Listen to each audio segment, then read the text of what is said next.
Hi, everybody. It's Jay, and I am back in the booth with you for another sneak peek video preview for this week's new release here on Say with Jay. Our new release this week is part 1 of Dreaming of His Kiss. It's a novella prequel to Jessie Gussman's Cowboy Mountain Christmas series, which is available on Say with Jay, I might add. And it's the story of Race and Penny Steiner, the adoptive and sometimes matchmaking parents who adopted the Barclay children, 6 kids who tragically lost their parents in an auto accident. Now, I'll have more about that in just a bit, but first I wanted to share this pretty cool conversation. Well, okay, I thought it was pretty cool, so I realize that's a very relative term, but a conversation I was having with my friends last night. We were talking, and I have no idea how we got on this topic, but we were talking about Roman gladiators and how in gladiator movies, there are things you won't see. One of them is the fact that Roman gladiators, like any professional athlete, actually endorsed products, advertised. They were literally social media influencers without the modern social media. There have been frescoes that have survived that age that show them endorsing a particular merchant's olive oil or advertising for the fights themselves. The reason you don't see that in movies is that such a thing just seems like such a modern device that to show it in a movie would be off-putting, to say the least. And there's a name for that. It's called the Tiffany Effect. It gets its name from another great example of that. Now, while to most of us of a certain age anyway, the name Tiffany and Tiffany's does seem to be a fairly modern thing, relatively speaking, because many of us may have really become, Tiffany's may have come into the public consciousness, the modern public consciousness, with the movie Breakfast at Tiffany's with Audrey Hepburn and George Peppard. And throughout the ensuing years, rising and falling in popularity as names do, Tiffany, as a girl's name, would become more and less popular. But it definitely has a modern feel to it. Now, say you're at the movies watching a period piece, let's say Robin Hood, which took place in the Middle Ages. And Maid Marian has a best friend. Well, you certainly would not expect her best friend to be named Tiffany. That just has a certain connotation, like, oh my God, like this Archer is so basic. But truth be told, Tiffany is actually a name that originated in the Middle Ages. It's the Anglicanized version of Theophania, which is Greek for revelation of God. But movie makers, because it seems so anachronistic and off-putting, will scrub movies for anything like that would take you out of the moment. And thus, that's called the Tiffany Effect. Now, one thing that occurred to me afterwards is that one thing that the Tiffany Effect doesn't apply to in our everyday lives is an idea that's been around since the beginning of human history, literally, and that is God's love and plan for us. Not a day goes by that God doesn't know what's going to happen, and He has a plan for each and every one of us, and He knows what's going to happen to us today, and He is glad that you are here in this day. Now, God's plan actually plays a pivotal role in the start of our new release this week. In Dreaming of His Kiss, Ray Steiner is a world-renowned heart surgeon who has, because of what he feels strongly is God's plan for him, has done the unthinkable. He has hung up his scalpel. As he says it, God wants him to stop healing physical hearts and start healing spiritual ones. Race has decided to become a pastor in a small church in the small town of Mistletoe, Arkansas. Race comes with a significant amount of baggage on his heart, and that is he still feels a severe loss and failure for the failure of his first marriage to his first and only true love, Penny. And he realizes now, with the benefit of of age to give him wisdom, that his marriage failed because of his neglect. Now, he never hurt Penny, he didn't cheat on her, but still, he instead focused all of his time and all of his energy on helping other people. A good thing, to be sure, but with spending all of his time with groups like Doctors Without Borders and helping people through his medical practice and so forth, he neglected his wife by showing her that everyone else was more important than she was to him. And while those were good works, as he says, neglect is neglect. Now, Penny, on the other hand, has also just moved to Mistletoe, Arkansas. She had been a maternity nurse midwife in a large Dallas hospital, but after her second failed marriage, she decides to move to someplace and get out of the rat race. So she comes to the hospital in Mistletoe, where she's now fully half of the baby delivery staff. A chance meeting brings the two of them back together. And can they put aside their past, give each other a chance, and find a new beginning? Well, you know you're going to have to come back this Friday to find out, or at least find out the first half of the story. But in the meantime, here is a sample from the opening chapter of Dreaming of His Kiss. I hope you enjoy it, and then do come back for part 1 of Dreaming of His Kiss here on Say with Jay.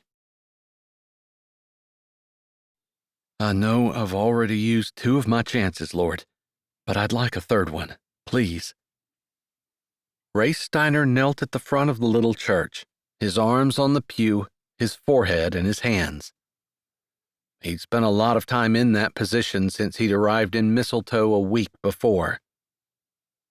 8 days prior, he'd performed his last open-heart surgery on a 6-hour-old baby, closing a hole in the heart and replacing a malfunctioning tricuspid valve. A complicated surgery, but one that he'd done many times before. It wasn't old hat, open-heart surgeries never were, but it hadn't been anything out of the ordinary. Then he'd hung up his scalpel, got in his car, and left Chicago, driving to Mistletoe, Arkansas, where he believed the Lord was calling him. This church building and a small farm outside of Mistletoe were his new home. He had colleagues who couldn't believe what he'd done. A world-renowned heart surgeon didn't just up and quit at the prime of his career. He was only 52. He had a lot of years of surgery ahead of him, but he couldn't keep doing it. Not when God had clearly shown him that healing physical hearts wasn't his job anymore. God wanted him working on spiritual hearts. and God didn't want him working on spiritual hearts on some great big world-renowned stage. God had him here in this little town in the Ozarks. There was a time in his life where Race would have totally ignored God and questioned his motives on top of it. Not now. "But I'd really like to have someone work with me, Lord. Please, a partner and helpmate." He had no right to ask. He'd already had two. The second woman had cheated on him, left him, and divorced him.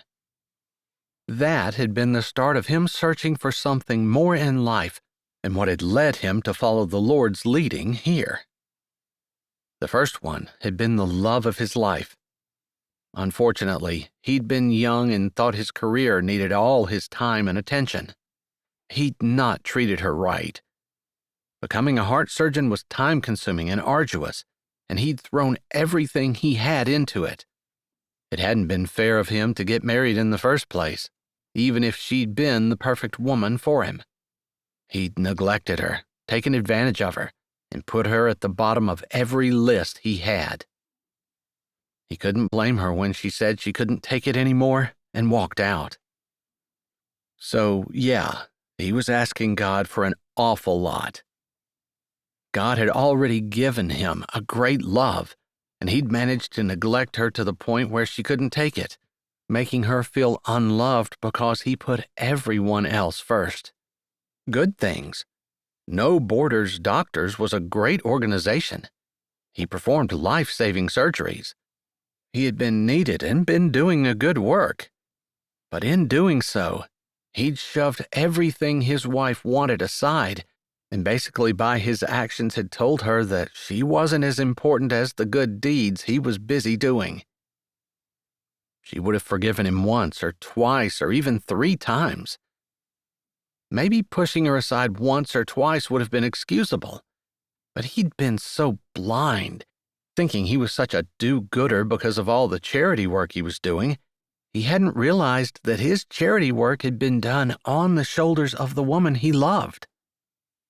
He hadn't realized that until years later. At the time, he thought she'd been selfish to walk out. "I'll put my heart and soul into building this church, Lord, but I'm asking, begging for a woman to stand beside me and help me while I do it. One that I can love and who will love me like my first wife." That had been his prayer, not his only one, but a big one, for the last 6 months as he had orchestrated his transition, shifting his patients to his replacement and winding down his surgery schedule. Of course, he prayed for the people in Mistletoe, the surrounding areas, and that he'd be able to help them spiritually. But it all came back to this. He didn't want to do it by himself. "I've given up everything, which I know isn't anything in light of eternity, and I know it will be worth it. But if it would be your will, I would really appreciate you sending me a woman to be my helper and soulmate." His first wife had been the closest thing to a soulmate he'd ever had. Maybe if he hadn't been so young and stupid, blind, focused on doing good for everybody else. At the time, he hadn't realized or even understood exactly why she was leaving him. With the clarity of hindsight, he got that he put everyone else first and, in doing so, made her feel like last, when she'd been anything but. The door to the church creaked open, and he lifted his head. For a moment, the sunshine shone behind the person walking in, and all he could see was that she appeared to have the figure of a woman and longish hair. He said a quick amen and pushed to his feet. His legs were asleep, and he couldn't feel his toes. He stood still, giving the blood a chance to circulate and return to his limbs. In surgery, he tried to move, even if just to shift from one foot to the other, to keep the blood flowing, because it was all too easy to just stay in one spot and to concentrate even for an hour without moving. He'd get lost in the intricacies and awe-inspiring magnitude of being inside another human's body, never something he took lightly. Not like some other surgeons he'd worked with. although he'd worked with really good people as well. The church was dim because he hadn't turned any lights on, and it was evening in December. The days were short. The person walking toward him was blurred at first. Definitely a woman, though. Is she the answer to my prayer? He'd been hoping that the woman who answered the ad asking for someone who loved children and was willing to help with them and other things around the church and ministry would also be the one the Lord had for him. Hoping and praying. It just seemed like such a big job to do by himself. In surgery, he was never alone. Yeah, he was the point man, and he was used to that and comfortable with it. But he also always had a team. He could do this church building and ministry and whatever else God had for him, whatever other doors opened. But he wanted to be a team, even if it was only a team of 2. Hello, can I help you? The person seemed to stumble. Then they stopped. His legs were still tingling, but at least he could feel the whole way down to his toes, so he stepped around the pew and started down the aisle, intending to meet the person halfway. But their next words stopped him. Race? The voice was husky and familiar. Is that you? He could name every nerve in his body, and every single one of them hummed with shock waves of electricity burning up through his back and sides and out his arms. His brain lit up, and he'd obviously forgotten to breathe because the church tilted and swayed. His heart kicked back in, and his lungs started working overtime to make up for what they'd missed. He reached out to steady himself on a pew. Penny?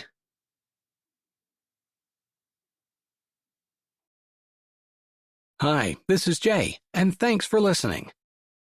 If you're ready for another great audiobook, here's one we think you might like. Or check out the playlist with all our latest releases. Don't forget to subscribe to Say with Jay, give this video a thumbs up, and tell us what you liked in the comments.